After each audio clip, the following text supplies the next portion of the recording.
Hi, I'm Elle, Intuitive Wellness Coach for women, and today we're talking about hair care and ways to enhance the growth, shine, and strength of your hair. Not too long ago, I struggled with fragile, overprocessed hair that would break easily, and it seemed like it just stopped growing. I have very fine hair, but I felt a notable decrease in thickness and overall health of my hair. So I tried a number of things, in fact, over 30 different things, to bring more vitality to my hair, which I'll share with you today. There were a ton of things that I did for free, and many things that were low cost, and some things that I did that were more of a long term investment in supporting and maintaining healthy hair. There were things I did internally to prime my body to create healthy hair, and of course, things that I did externally to assist this process. There were also things I did to align with universal energies of growth and hormone cycles as well. I've broken everything down into three categories: free things that I did that were more like tweaks to my routines, low cost tools that I use to support my hair, and a handful of investments in more premium tools and treatments. Before we get into these three categories, I want to talk about a lifestyle change that I made. And this was to reduce cortisol spikes and the fight or flight responses from being stressed or having too much adrenaline running through my system. I consciously reduced my stress levels in order to protect my adrenals and give my body a chance to produce healthy hair.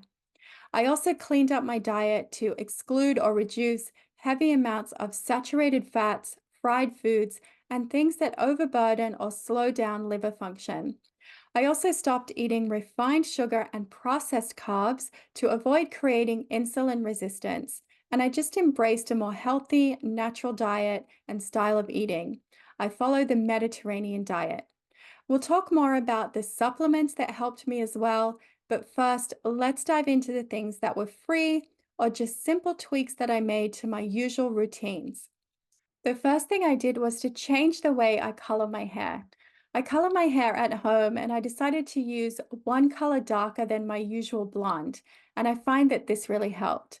I also concentrate the color just at the roots and do root touch-ups instead of applying the color to my entire hair. I also let it go quite a long time between touch-ups, maybe 2 months instead of the usual 1 month that I used to do. If I go swimming at the beach, I'll rinse my hair directly after getting out of the salt water. And sometimes before I go swimming in the ocean, I apply an oil mask to my hair, like a coconut oil, and I put it up in a bun. I also started choosing silicone-free hair products. I wash my hair about twice a week. I used to wash it every other day or sometimes every day, and I scaled this back to every few days. I air dry my hair, so I make sure that I wash it early in the evening to give me enough time for it to dry naturally before bedtime. If I use a hair dryer at times, I will dry my hair until it's almost dry and let it air dry to complete the drying. I also use filtered water for spritzing my hair while I'm curling it, so I filter out any contaminants before applying the water to my hair. Let's talk about heat protection. I started wearing a hat in the sun. I was spending a lot of time in the sun at the beach or out hiking, and I never really wore a hat. I just felt like hats didn't suit me, so I never bought them. All of that changed when I decided to find ways to protect my hair from excessive heat and UV rays of the sun. So now I wear a cute wide brimmed sun hat when I'm out lounging outdoors, or a sports cap if I'm exercising outdoors. And I don't always wear a hat outdoors, but if I'm there for a long period of time or it's summer, I will wear a hat whenever I can. I also began to wear a hair mask before taking a sauna. I used to have a walk-in sauna and I noticed that over time it contributed to my hair getting really dried out. I used to use it about 3 times a week, and I just used to pop my hair up in a ponytail. These days, I go for a sauna blanket, which doesn't include heating your hair, of course. And about once a month, I will go to a walk-in sauna when I visit the spa for my monthly massage. So before I do that, I make sure to put oils in my hair and tie it up in a bun. You can use a vegetable oil like coconut oil that you may have around the house. I'll talk more about the oils that I purchased when we get to the next category. Also, when I'm getting a massage, I specifically ask to avoid firm pressure on my head. I started doing weekly oil masks in my hair the day that I wash it. I apply it in the morning and I leave it on all day while my hair is in a bun, and then I wash it that evening. I usually time this for the same day that I use my sauna blanket and do some habit stacking. I figure since I'm going to be sweating in my sauna blanket anyway, I'm going to want to wash my hair, so I might as well put my hair in an oil mask before I wash it. When I wash my hair in the shower, I no longer try to comb it out while it's wet. This can lead to a greater chance of breakage, so I just shampoo and condition in the shower without running a comb through it or trying to do any detangling at that stage, as I used to do. I also do a cool water rinse of my hair after I finish washing and conditioning it. The cool water helps to close and smooth the hair cuticles. Finally, I trim my hair only during the waxing moon.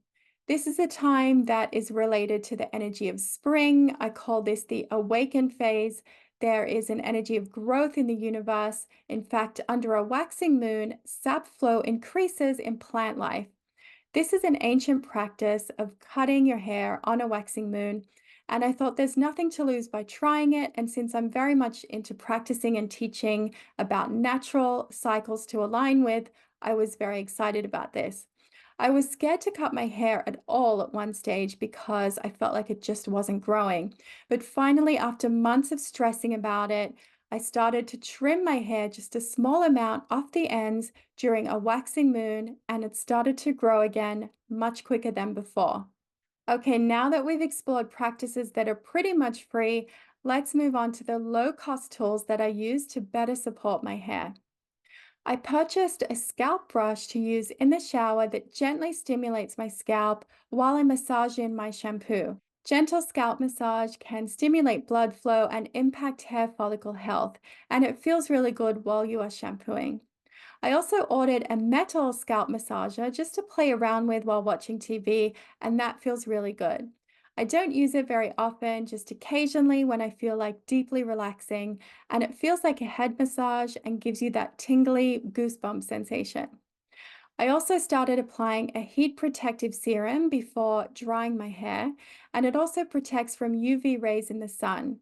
I chose one that has a purple pigment that is good for counteracting any brassiness in blonde hair. I purchased some inexpensive satin scrunchies for my hair instead of using those tight elastic ties. I use the satin scrunchies when I put my hair up in a bun with hair oil and I throw them into the wash once I'm done. I purchased a second natural boar's hair brush. I used my original brush for brushing oil through my hair, and I use the new one for brushing my hair after it's dry and clean. And I found that having two brushes with those two functions really works well for me. One is to use only with oil to brush the oil through my hair, and one is only to use with my clean, dry hair.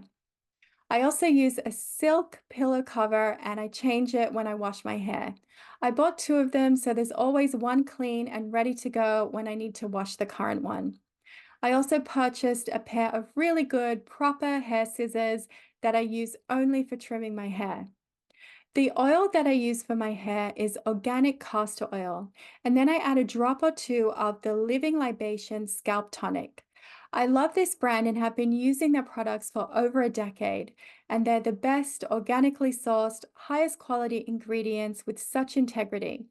The scalp oil contains sea buckthorn and rosemary oil, among other things, to imbue the scalp and hair with nourishment to support growth. After I brush through the castor oil with a drop or two of the scalp oil, I then add some coconut oil and make sure that my hair is saturated with oil before I pop it into a high bun. This helps when I am lying down to use my sauna blanket. I use a towel on my pillow, and my hair is protected in the high bun, and any residual oil gets collected onto the towel on the pillow as I do my sauna blanket. I do this habit stacking routine about once a week. I've also added one drop of the Living Libation scalp oil to my shampoo and my conditioner just for good measure. I purchased a bamboo hair towel to tie up my hair after my shower for a few minutes, and it's great at absorbing moisture. It's very lightweight, so it doesn't put pressure on your hair like a bath towel would. These are the low-cost tools I've used to support my hair. So let's move on to some things I've invested in a little more money or a little more commitment and which have really moved the needle in the direction of healthy hair. I purchased a Berkey shower filter to provide clean filtered water in my shower, and this has not only impacted my hair but my skin as well. I use Olaplex number 9, a bond protector nourishing hair serum, as soon as I unwrap my wet hair from the bamboo hair towel. I feel like this has contributed to the strength of my hair. I invested in the Dyson Airwrap instead of using a T3 curling iron. Technically, they both have the same level of heat, the same temperature, but I noticed a huge change in my hair quality and moisture of my hair by using the Airwrap instead of applying a heated ceramic surface to my hair. Lastly, in this category, I have committed myself to some long-term supplements to support hair health. And actually, they also work to support overall wellness and stress levels too. I take MSM capsules, coenzyme Q10, and silica liquid in my water in the mornings to support the growth of my hair. The supplements I take to reduce spikes of cortisol from stress, which has a huge impact on hair growth or hair loss, are ashwagandha, B vitamins, and magnesium. To provide nutrients and minerals needed for healthy hair, I take nettle, biotin, and an EPA oil supplement. All of these are third-party tested for heavy metals and other contaminants and are of the highest quality. I don't use supplements with natural flavors or collagen or that are not third-party tested for heavy metals. I take a holistic approach with giving my body the building blocks and amino acids to create its own collagen and keratin for healthy hair, skin, and nails. I eat a predominantly plant-based diet and a variety of fruits, vegetables, and leafy greens. I found that there's no real shortcut when it comes to healthy hair, and that a holistic approach is most beneficial. Try one small thing at a time. That's how I started. It's mostly about intention. I noticed a problem with my hair and I made it a goal to care for it better. I no longer tug at it with a comb when I'm in a rush in the shower or roughly throw it up into a tight elastic band when I'm running out. I'm much more gentle with it. And I began with just a few small lifestyle tweaks that made a difference.